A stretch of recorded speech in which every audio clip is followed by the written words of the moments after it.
Good afternoon, JeWeL bowling fans. This is Josh Lewis here for another Tips and Trick Thursday. As promised, this is week 1 of 3. What we're talking about asymmetric versus symmetric bowling balls.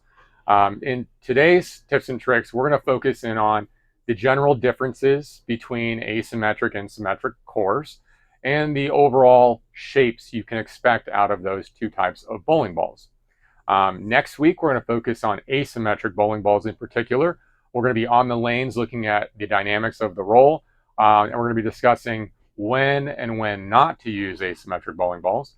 And conversely, in our week 3 of this segment, we're going to be talking about symmetric bowling balls, on the lanes, when to use, when not to use, when to change and transition.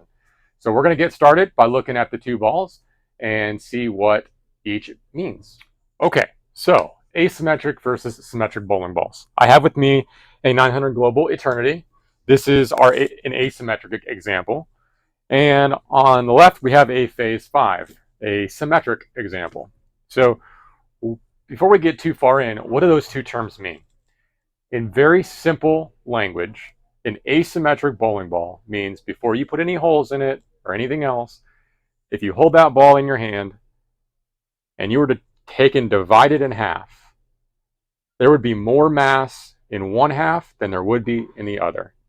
The displacement of mass, or how the mass is oriented inside the bowling ball, is not the same all the way around.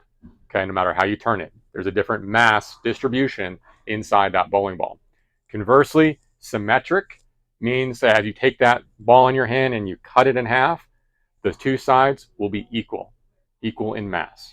Okay, these are the two core examples we're gonna look at. And as you can see, as I rotate these around, you can see if you were to divide them in half, on a symmetric bowling ball, they're the same. On an asymmetric ball, they're different.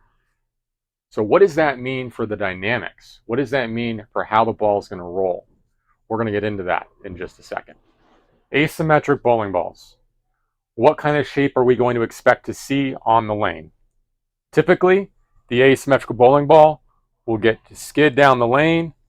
When it sees friction, it reacts violently and typically rolls out a little more quickly because it burns up energy as it hits that friction and moves right to left or left to right. Symmetric bowling balls, unlike asymmetric, have a lot more continuous motion. You would expect to see more of a continued arc through the friction and into the pins.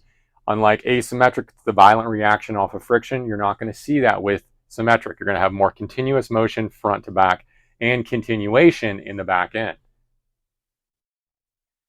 So when we go back and think about the 3 phases of ball motion on the lane, we have skid, hook, and roll. It's easy to see on the asymmetric end, we have skid from here to here. The ball is sliding through the oil. We have hook, so let's label this skid. We have hook from the friction point over here, and then we have roll when the ball goes forward through the pins. As mentioned, on an asymmetric bowling ball, because it's consuming so much energy as it moves off that friction spot, you're more inclined to have rollout through the pins. Conversely, with symmetric, your skid phase is typically shorter as the ball continuous motion goes through, and your hook is typically longer. It's continuous through the back part of the lane. Again, maintaining cover stock, finish, and the other variables constant in this conversation, we're looking purely at asymmetric core versus symmetric core. All right, so that's going to do it for this 1 of 3 segments on asymmetric versus symmetric bowling balls. What have we covered thus far? 1, the difference between asymmetric cores and symmetric cores. Basically, one has a consistent amount of mass distribution throughout the entirety of the ball, whereas the other has a disproportionate amount of mass to one side or the other, causing the dynamics to change as we look at how the ball is going to move on the lane.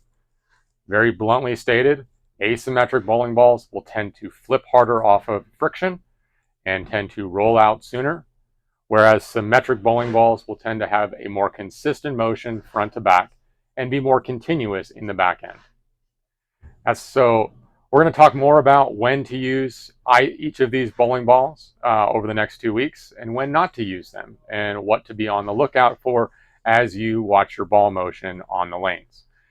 As always, remember to like and subscribe to the JeWeL Bowling channel on YouTube, and we will see you next week.